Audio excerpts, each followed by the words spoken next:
నమస్తే ఫ్రెండ్స్, వేద గణితానికి స్వాగతం. ఏదైనా పబ్లిక్ సర్వీస్ కమిషన్ ఎగ్జామ్ ఏదైనప్పటికీ కూడా ఒక ప్రశ్నకి ఒక నిమిషం సమయం ఉంటుంది. ఒక్క నిమిషంలో మీరు ప్రశ్న చదవాలి, దానికి ఆన్సర్ కనుక్కోవాలి. అదేవిధంగా ఓఎంఆర్ షీట్లో మీ యొక్క ఆన్సర్ని బబుల్ చేయాల్సి ఉంటుంది. ఇదంతా కూడా 1 మినిట్లో కంప్లీట్ కావాలి. ఈరోజు మరొక కొత్త చిట్కా, 101 నుండి 199 వరకు వర్గాలని మనం వేగంగా ఎలా తెలుసుకోవాలి. 101 నుండి 199 వరకు వర్గాలని ఎలా తెలుసుకోవాలి, వేగంగా మనం వీటి యొక్క వర్గాలని ఏ విధంగా తెలుసుకోవాలి ఇప్పుడే చూద్దాం. So 101 to 199 square, 101 to 199 square, వీటిని మనము వేగంగా ఎలా తెలుసుకోవాలి? సింపుల్. మనం ఆల్రెడీ గత క్లాస్లో మీకు చెప్పడం జరిగింది. 91 నుండి 99 వరకు వర్గాలని ఏ విధంగా తెలుసుకోవాలో మీకు చెప్పాను. సేమ్ అదే పద్ధతిలో ఇక్కడ కూడా మనం తెలుసుకోవచ్చు. 101 నుండి 199 వరకు వర్గాలని మనం ఎలా తెలుసుకుంటామో చూడండి. ఇందులో మనకు 5 డిజిట్స్ ఉంటాయి.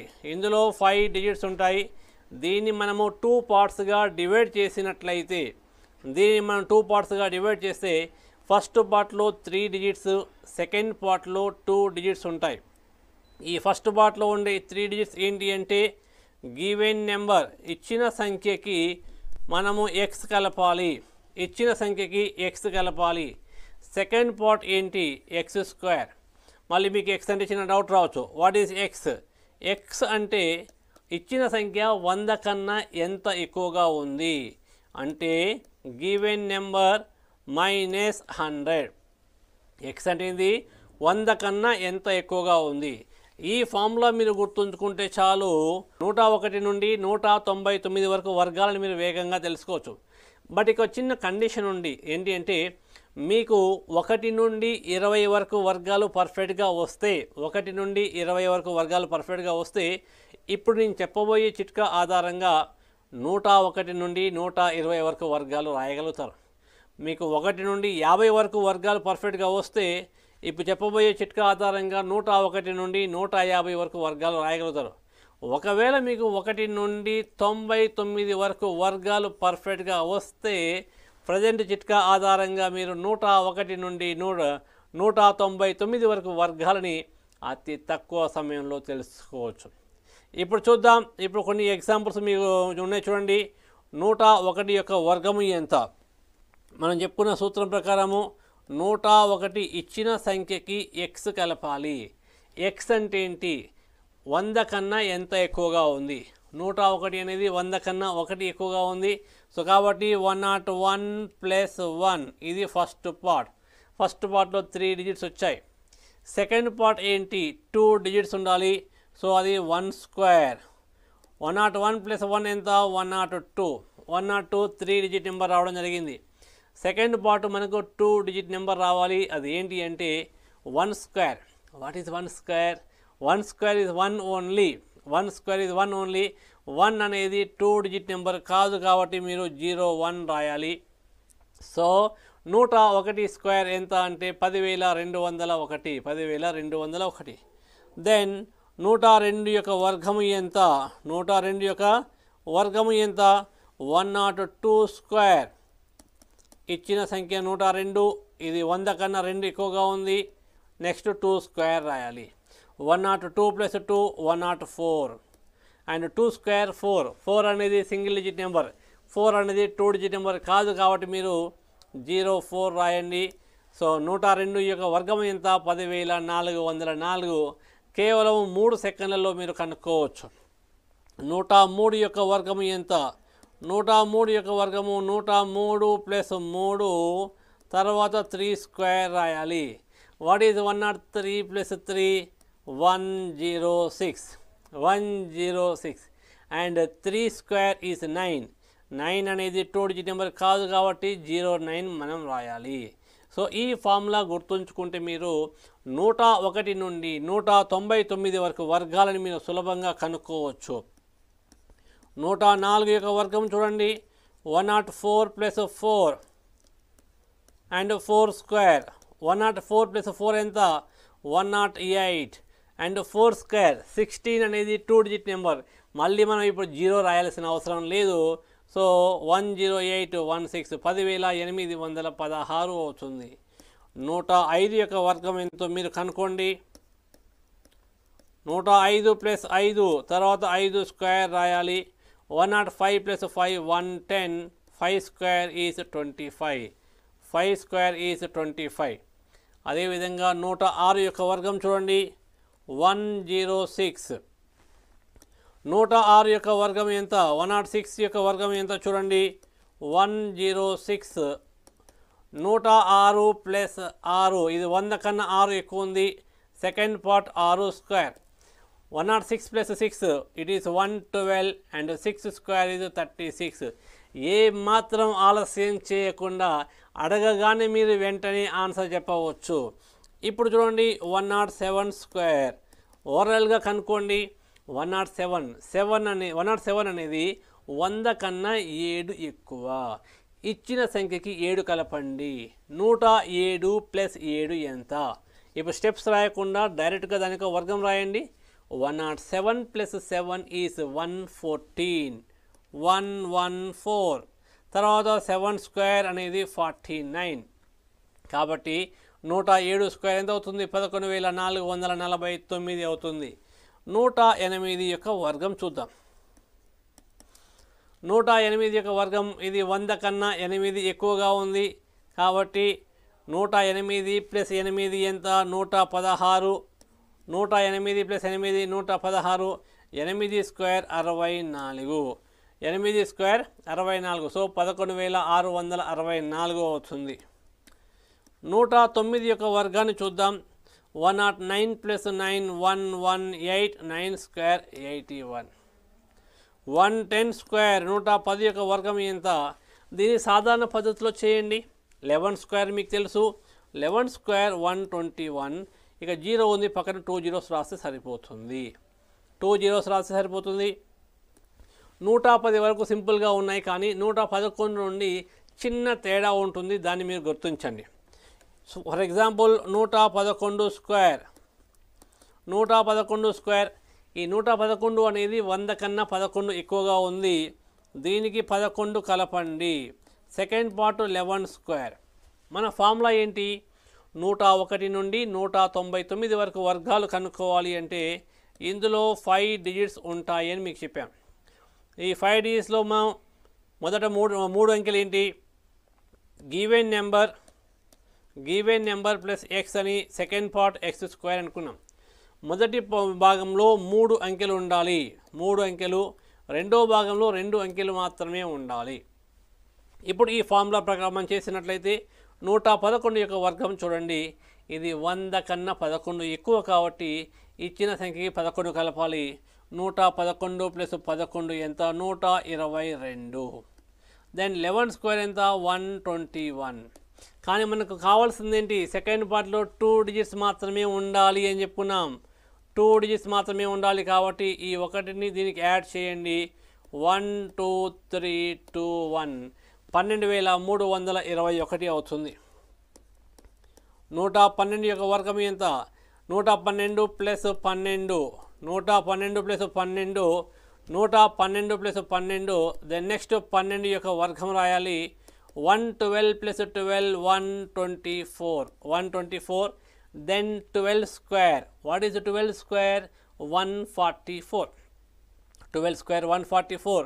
కానీ మనకు సెకండ్ పార్ట్లో 2 డిజిట్స్ మాత్రమే ఉండాలి అని చెప్పాము. సో 144 అనేది 3 డిజిట్ నెంబర్ కాబట్టి క్యారీ 1. దీనికి ఒకటి కలపండి. 144. సో 12544 12,544 అవుతుంది. ఫర్ ఎగ్జాంపుల్ 113 యొక్క వర్గము ఎంత? 113 యొక్క వర్గము ఎంత? 113 plus 13.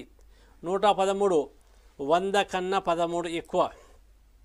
Second part 13 square. So 113 plus 13 126. 13 square. What is 13 square? 169. 169 అనేది 3 డిజిట్ నెంబర్ కాబట్టి ఒకటి పక్కన రాయండి 169. దెన్ ఆన్సర్ ఇది 1 ఈ 6కి యాడ్ చేయండి 12769. 113 స్క్వేర్ 12,769 కొన్ని సెకండ్లలో మీరు చేయవచ్చు.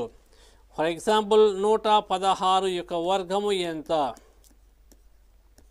116 + 16. 116 + 16 ఎందుకు +16 రాస్తున్నాం? 116 అనేది 100 కన్నా 16 ఎక్కువ కాబట్టి 116కి 16 కలపండి. తర్వాత 16 స్క్వేర్. 116 + 16 ఎంత? 132. 132. Then 16 square is 256. 256. కానీ మనకు 2 డీస్ మాత్రమే కావాలి. 256లో 3 అంకెలు ఉన్నాయి కాబట్టి 202 క్యారీ 256. సో 2ని అనే దాన్ని ఈ వందల స్థానంలో 3కి కలపాలి. సో 1 3 4 5 6 13,456 అవుతుంది. 13,456 అవుతుంది. ఫర్ ఎగ్జాంపుల్ 118 యొక్క వర్గము ఎంత? 118 యొక్క వర్గము ఎంత? దీనిని మనం ఎలా రాస్తాము? 118 ప్లస్ 118 అనేది 100 కన్నా 18 ఎక్కువ కాబట్టి +18 రాయండి. Second part 18 square. Second part 18 square. So 118 + 18 ఎంత? 136. 136. 18 స్క్వేర్ ఈజ్ 324. 3 అనేది పైన రాయండి 324. సో 13924. సో ఇలా మీరు ఎంత పెద్ద సంఖ్య అయినా పర్లేదు దాని యొక్క వర్గాన్ని మీరు అతి తక్కువ సమయంలో కనుక్కోవచ్చు. ఉదాహరణకి 121 యొక్క వర్గము ఎంత? 121 యొక్క వర్గము 121. 121 ప్లస్ 21. ఇది 121 అనేది 100 కన్నా 21 ఎక్కువగా ఉంది కాబట్టి 121కి 21 కలపండి. తర్వాత ఎక్స్ వాల్యూ 21 కాబట్టి 21 స్క్వేర్ రాయండి.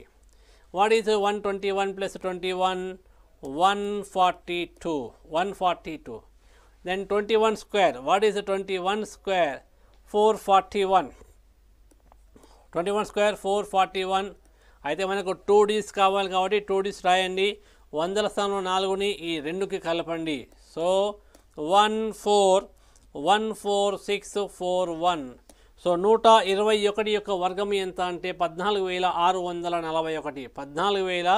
14,641 అవుతుంది. ఫర్ ఎగ్జాంపుల్ 125 యొక్క వర్గము ఎంత? 125 + 25. ఇక్కడ 25 అనేది ఎక్కువ కాబట్టి 25 అదనంగా ఉంది. 100 కన్నా 25 ఎక్కువగా ఉంది. So 125 + 25. Then last 25 square. So what is 125 + 25? 150. Then 25 square is 625. 25 square is 625. 6 పైన రాయండి 625. దీన్ని యాడ్ చేసినట్లయితే 15625. ఇలా మీరు 101 నుండి 199 వరకు ఏ సంఖ్య యొక్క వర్గానైనా కూడా అతి తక్కువ సమయంలో మీరు కనుక్కోవచ్చు. ఉదాహరణకి 130 యొక్క వర్గము ఎంత? 130 యొక్క వర్గం ఎంత? దీన్ని మీరు సాధారణ పద్ధతిలో చేయవచ్చు. What is 13 square? 13 square is 169. 116 పక్కన 2 zeros రాయండి సరిపోతుంది. ఇది సాధారణ పద్ధతి. అలా కాకుండా ఇప్పటి వరకు మనం చెప్పుకున్న పద్ధతిలో చేయాలి అంటే 130 స్క్వేర్ 130 ప్లస్ 130 అనేది 100 కన్నా ఎంత ఎక్కువగా ఉంది? 30 ఎక్కువగా ఉంది. 130 + 30 దెన్ 30 స్క్వేర్. సో 130 + 30 160. 30 స్క్వేర్ ఎంత? 900. సెకండ్ పార్ట్లో మనకు 2 డిజిట్స్ మాత్రమే ఉండాలి కాబట్టి ఇక 9 పైన రాయండి 16900. 16,900 అవుతుంది. 16,900. ఉదాహరణకి 131 యొక్క వర్గము ఎంత? 131 యొక్క వర్గము ఎంత? మనం 131 ప్లస్ ఇది 100 కన్నా ఎంత ఎక్కువగా ఉంది? 100 కన్నా 31 ఎక్కువగా ఉంది కాబట్టి 31 రాయండి. So given number plus X. What is X? X అంటే ఇచ్చిన సంఖ్య నుండి 100ని మైనస్ చేయాల్సి ఉంటుంది. సో 131 ప్లస్ 31, ఇక్కడ ఎక్స్ వాల్యూ 31 కాబట్టి సెకండ్ పార్ట్లో 31 స్క్వేర్ రాయాలి. What is 131 plus 31? 162. 162. Then 31 square. First పార్ట్లో 3 డిజిట్స్ ఉండాలి, 3 డిజిట్స్ వచ్చేసాయి. సెకండ్ పార్ట్లో 2 డిజిట్స్ మాత్రమే ఉండాలి, 2 అంకెలు మాత్రమే ఉండాలి. సో ఆ 2 అంకెలు ఏదో చూద్దాం.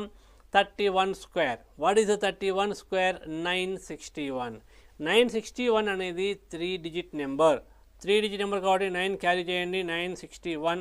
ఇప్పుడు వీటిని మనం యాడ్ చేసినట్లయితే 17161. 17161. సో ఇలా మనము 101 నుండి 199 వరకు వర్గాలని అతి తక్కువ సమయంలో వేగంగా మీరు చేయవచ్చు. దెన్ నెక్స్ట్ వన్ చూడండి. ఇప్పటి వరకు మనం వర్గాలు నేర్చుకున్నాం. మళ్ళీ ఒకసారి వినండి. ఈరోజు మీరు ఏ పోటీ పరీక్షకు ప్రిపేర్ అవుతున్నా కూడా క్యాలిక్యులేషన్ స్పీడ్ అనేది చాలా చాలా ఇంపార్టెంట్. ప్రతి పోటీ పరీక్షలో SI, constable, bank POs, civils, group 1, group 2, clot examination, ఎలాంటి మేనేజ్మెంట్ ఎగ్జామ్స్ అయినా కూడా ప్రతి దానిలో కూడా యాప్టిట్యూడ్ అనేది ఇంపార్టెంట్. కాబట్టి ముందుగా ఇప్పుడు నేను చెప్పే ఒక 4 అంశాల మీద మీరు పట్టు సాధించండి. జాగ్రత్తగా వినండి. మీ అందరికీ 1 నుండి 60 వరకు వర్గాలు ఖచ్చితంగా వచ్చి ఉండాలి. 1 నుండి 60 వరకు ఖచ్చితంగా వర్గాలు వచ్చి ఉండాలి. వీటి గురించి గత క్లాసులో చెప్పాను. వాటిని విని ప్రాక్టీస్ చేయండి, నేర్చుకోండి, బట్టి పట్టకండి. రెండవది, మీ అందరికీ 1 నుండి 20 వరకు గణాలు వచ్చి ఉండాలి. గణాలు అంటే క్యూబ్స్. గణాలు అంటే క్యూబ్స్. క్యూబ్స్ మీకు వచ్చి ఉండాలి. What is 1 cube? 1 క్యూబ్ అంటే 1 into 1 into 1 1. 2 cube 2 into 2 into 2 8. 3 cube 27. అలా 20 వరకు క్యూబ్స్ వచ్చి ఉండాలి. నెక్స్ట్ చిట్కాలో మనం క్యూబ్స్ చెప్పుకుందాం. సో దెన్ ఇక్కడ మీకు నెక్స్ట్ వన్, 1 నుండి 20 వరకు టేబుల్స్ పర్ఫెక్ట్గా వచ్చి ఉండాలి. ఎక్కాలు పర్ఫెక్ట్గా వచ్చి ఉండాలి. దీని గురించి మనం గత క్లాస్లో చెప్పాను కాబట్టి వాటిని మనం వినే ప్రయత్నం చేయండి. అదేవిధంగా మీకు టేబుల్స్ విషయంలో 1 నుండి 20 వరకు కాదు, 1 నుండి 100 వరకు చెప్పాను కాబట్టి వాటిని ప్రాక్టీస్ చేస్తే ఖచ్చితంగా మీ యొక్క క్యాలిక్యులేషన్ స్పీడ్ మీరు పెంచుకునే వాళ్ళు అవుతారు. దెన్ దీంతో పాటు 100 లోపులో ఉన్న ప్రధాన సంఖ్యలు మీకు తెలిసి ఉండాలి. 100 లోపులో ఉన్న ప్రధాన సంఖ్యలు ఖచ్చితంగా తెలిసి ఉండాలి. ప్రైమ్ నెంబర్స్ మీకు తెలిసి ఉండాలి. ఏంటి ప్రైమ్ నెంబర్ అంటే ఏంటి? ప్రైమ్ నెంబర్ అంటే ఏంటి? ఏదైనా ఒక సంఖ్య 1 మరియు అదే సంఖ్య తప్ప వేరే సంఖ్యల చేత నిశ్శేషంగా భాగించబడినట్లయితే దాన్ని ప్రైమ్ నెంబర్ అంటాం, ప్రధాన సంఖ్య అంటాం. దాని గురించి కూడా మనం ముందు క్లాసులో తెలుసుకుందాం. వాటి గురించి తెలుసుకుందాం. అదేవిధంగా మీకు కూడిక, తీసివేత, గుణకార, భాగహారాలు ఇవన్నీ కూడా మీకు తెలిసి ఉండాలి. వీటి గురించి ఆల్రెడీ గత క్లాస్లో చెప్పడం జరిగింది. ఓకే, సో ప్రాక్టీస్ అనేది మనకి చాలా ఇంపార్టెంట్. దెన్ చివరిగా ఇప్పటి వరకు మనము వర్గాలని 101 నుండి 199 వరకు వర్గాలు మనం చూసాము. నెక్స్ట్ క్లాస్లో మనము క్యూబ్స్, గణాలని ఏ విధంగా నేర్చుకోవాలి, క్యూబ్స్ని ఏ విధంగా నేర్చుకోవాలి అనేది నెక్స్ట్ క్లాస్లో మనం తెలుసుకుందాం. So thank you.